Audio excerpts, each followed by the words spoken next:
नमस्कार दर्शकों, Asia net news Hindi के खास कार्यक्रम में आपका स्वागत है। आपके साथ मैं हूं श्रीकांत सोनी। प्रधानमंत्री नरेंद्र मोदी 2 दिन की बांग्लादेश के दौरे पर हैं। यात्रा का दूसरा दिन है और इस यात्रा के दौरान कई चीजें ऐसी हुई जो कि बहुत ही दिलचस्प है। जैसा कि प्रधानमंत्री नरेंद्र मोदी ने पूर्व प्रधानमंत्री इंदिरा गांधी की तारीफ की और उनको याद किया। आखिर हम समझेंगे कि इस यात्रा के मायने क्या हैं, इस यात्रा से भारत को क्या हासिल होगा। इसी पर बातचीत के लिए हमारे साथ मौजूद हैं वरिष्ठ पत्रकार और राजनीतिक विश्लेषक, साथ ही विदेश मामलों के जानकार राजेश बादल साहब। राजेश सर, बहुत बहुत स्वागत है आपका एशिया नेट न्यूज हिंदी के इस खास। धन्यवाद सर, सबसे पहले मैं आपसे यही सवाल करूंगा कि ये जो बांग्लादेश का दौरा है प्रधानमंत्री नरेंद्र मोदी का, किस तरह से आप इसे देखते हैं? किस तरह से ये भारत को इससे क्या कुछ हासिल होगा? देखिए, भारत के प्रधानमंत्री का जो बांग्लादेश दौरा है वो कई मायने में उसकी प्रासंगिकता है। जो सामयिक उसका जो महत्व है वो अनेक संदर्भों में आप सोच सकते हैं और समझ सकते हैं। पहली बात तो ये है कि बांग्लादेश की आज़ादी के 50 बरस पूरे हुए हैं और भारत की आज़ादी की जो 75वीं का साल आने वाला है तो उसकी तैयारियां शुरू हो गई हैं। तो पहला संयोग तो ये है। दूसरा संयोग ये है कि जो महात्मा गांधी सम्मान देना था प्रधानमंत्री जी को, वो खुद देने वहाँ गए, ये काफ़ी अपने आप में महत्वपूर्ण है जी। और तीसरा जो सबसे महत्वपूर्ण संदर्भ है वो है उसका अभी इस समय चूंकि भारतीय बंगाल में चुनाव है, 5 राज्यों में जो चुनाव होने जा रहे हैं उनमें बंगाल का गढ़ जीतना भारतीय जनता पार्टी के लिए कितना महत्वपूर्ण है हम सब जानते हैं। तो हम ये कह भी सकते हैं कि बाकी जो दूसरे संदर्भ हैं, कोरोना काल में तो हम ऑनलाइन इस तरह से आयोजन कर सकते थे, लेकिन जो तीसरा संदर्भ है, चुनाव का संदर्भ जो है, वो मुझे लगता है कि वहाँ भौतिक रूप से उपस्थित होने पर कहीं ना कहीं फायदे की स्थिति भारतीय जनता पार्टी अपने लिए उसमें देख रही है।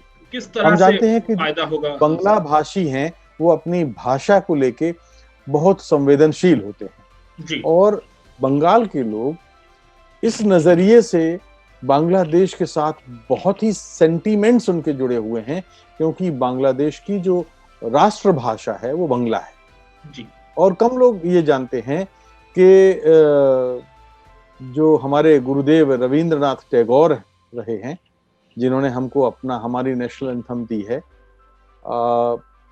बांग्लादेश का जो राष्ट्रगान है वो भी उन्होंने ही रचा है। इसलिए आप ये कह सकते हैं कि 2 देशों को देने वाला एक हमारा गुरुदेव है। तो आप ये समझ सकते हैं कि बांग्लादेश अपने बंगला भाइयों के लिए भारतीय बंगाल के लोगों के प्रति कितने उपकृत हैं, क्या उनके अंदर रिलेशनशिप है और क्या भाव है, ये एक बताने के लिए जरूरत है। और कहने में मुझे कोई हिचक नहीं कि भारतीय प्रधानमंत्री अगर वहां गए हैं तो निश्चित रूप से बंगाल का चुनाव भी उनके ज़हन में रहा होगा और वो यकीनन ये सोचते होंगे कि इस बांग्लादेश की यात्रा से शायद पहली बार जो भारतीय जनता पार्टी इस बंगाल के चुनाव को बहुत गंभीरता से लड़ रही है, वो उसमें उसको लाभ होगा। जी। सर, इसके अलावा ये भी मैं समझना चाहूंगा, दोनों देशों के बीच कई समझौतों पर हस्ताक्षर होने की भी उम्मीद है, तो इस यात्रा से भारत को क्या हासिल होगा? देखिए, बांग्लादेश के साथ समझौते कोई नई बात तो है नहीं। जब 1971 में हमने बांग्लादेश बनाने में जो जन्म एक तरह से उनका जो राष्ट्रीय स्वतंत्रता संग्राम था पाकिस्तान से अलग होने का, उसमें हमने मदद की थी और उसके बाद से ही बांग्लादेश को एक राष्ट्र के रूप में, क्योंकि वो एक सूबा था पहले, जब एक सूबा अपने आप में एक देश बन जाता है, तो जब देश बना था तो भारत की बहुत बड़ी भूमिका थी और 71 से लेकर 74-75 तक, जब तक शेख मुजीबुर रहमान वहां रहे और उनको मजबूत करने का काम भारत की प्रधानमंत्री उस समय की जो इंदिरा गांधी थी उन्होंने किया और उसके बाद तो भारत की भूमिका इसलिए भी समझौतों के जरिए महत्वपूर्ण थी कि आपको याद है जो शेख मुजीब की जो बेटी हैं, जो इस समय प्रधानमंत्री हैं बांग्लादेश की, वो उस समय चूंकि बड़ा एक लोगों को याद होगा कि शेख मुजीब को जिस तरह से कत्ल किया गया था, वो अकेली वो बची थी परिवार में, और वो भारत में इंदिरा गांधी ने उनको सुरक्षा दी थी और वो कई वर्षों तक भारत में रही थी। तो एक तरह से वो कई मौकों पर कह चुकी हैं कि भारत उनका दूसरा घर है। तो जब कोई राष्ट्र प्रमुख या जो आला दर्जे का राजनेता, सियासी नेता, लीडर कोई ऐसे बोलता है, तो इसका अर्थ यह है कि भारत के साथ उसके कितने गंभीर संबंध। हाँ, ये बात सही है कि बीच में कुछ एक दौर ऐसा आया जब हम नरम गरम होते गए और प्रधानमंत्री ने कहा कि हमने तो अब देखिए प्याज खाना छोड़ दिया है, क्योंकि भारत ने प्याज का निर्यात उस समय बंद कर दिया था।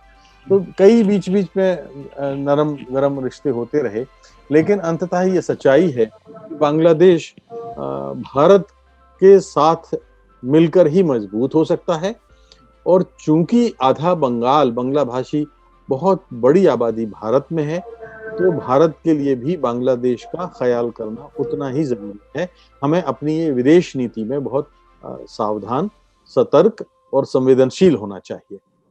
जी सर, इस यात्रा के दौरान प्रधानमंत्री नरेंद्र मोदी पूर्व प्रधानमंत्री इंदिरा गांधी को भी याद करते हैं और तारीफ करते हैं। ऐसा संभवतः पहली बार हुआ होगा, तो इसे आप किस तरह से देखते हैं? देखिए, ये बात तो वाकई ये अप्रत्याशित सी है कि भारतीय प्रधानमंत्री ने पूर्व प्रधानमंत्री श्रीमती इंदिरा गांधी के योगदान को सराहा। आज तक उनके मुझे तो नहीं याद आता कि बांग्लादेश के संदर्भ में उन्होंने कभी इंदिरा गांधी की या किसी अन्य संदर्भ में तारीफ की हो। आपातकाल को लेकर वो लगातार आलोचना करते रहे हैं, लेकिन इंदिरा गांधी आप ये मान के चलिए कि बांग्लादेश में और बांग्ला भाषियों के लिए जिस तरह से शेख मुजीबुर रहमान को माना जाता है, वो श्रद्धा का भाव है, उससे कम इंदिरा गांधी के लिए श्रद्धा भाव बांग्ला भाषी दिलों में नहीं है। तो मैं अगर इसका सियासी मतलब निकालना चाहूं तो ये कहना चाहता हूं कि वो जो इंदिरा गांधी की तारीफ करके जो बांग्लादेश में जो बांग्ला भाषी हैं वो तो ठीक ही हैं, लेकिन जो भारत के बंगाल में जो लोग हैं और जो इंदिरा गांधी के प्रशंसक हैं, उनमें अल्पसंख्यक भी हो सकते हैं, उन मतों के बीच में एक सेंध लगाने की भी कोशिश हो सकती है। और दूसरी चीज ये है कि सूरज को आप मतलब हो सकता है कई लोगों को उपमा ये बहुत बड़ी लगे, लेकिन मैं आप कह सकते हो सूरज को आप चांद नहीं कह सकते, चांद को आप सितारा नहीं कह सकते, सितारे को आप जुगनू नहीं कह सकते। जिसका जो कद है उसको उस कद में आपको अंततः याद करना पड़ेगा। इंदिरा गांधी का कद बहुत विराट था अंतर्राष्ट्रीय मामलों में। जितना मैं देखता हूं कि नेहरू का जो कद था, जब भारत के पहले प्रधानमंत्री जवाहरलाल नेहरू का जो कद था, इंदिरा गांधी का आपातकाल का दौर छोड़ दें तो उनका कद नेहरू से कम नहीं था। अब वो लंबी एक चर्चा का विषय है, लेकिन मैं ये कहना चाहता हूं कि अगर भारतीय कोई भी प्रधानमंत्री हो, डॉक्टर मनमोहन सिंह होते तो भी वहां उनको इंदिरा गांधी का जिक्र करना पड़ता। तो मौजूदा भारतीय प्रधानमंत्री ने अगर उनका जिक्र किया है तो मुझे लगता है कि ये वाजिब है, इसके बगैर बात बनती भी नहीं थी। आखिर बांग्लादेश के जन्म को लेकर के जो एक शिखर पुरुष और एक शिखर महिला राजनेता, दो लोग जिनको श्रेय दिया जाना चाहिए, उनमें से एक हैं, तो भारतीय प्रधानमंत्री को तो याद करना ही था। जी बिल्कुल। तो कई मायनों में खास रहा है प्रधानमंत्री मोदी का बांग्लादेश दौरा। बहुत बहुत शुक्रिया सर, आपने एशियानेट न्यूज़ हिंदी के लिए वक्त निकाला। धन्यवाद। कैसा लगा ये वीडियो हमें कमेंट सेक्शन में जरूर बताएं, और अगर ये वीडियो पसंद आया हो तो इसे लाइक और शेयर भी करें, और हमारे चैनल एशियानेट न्यूज़ हिंदी को सब्सक्राइब करना ना भूलें, और इसके नोटिफिकेशन पाने के लिए बेल आइकन को जरूर दबाएं।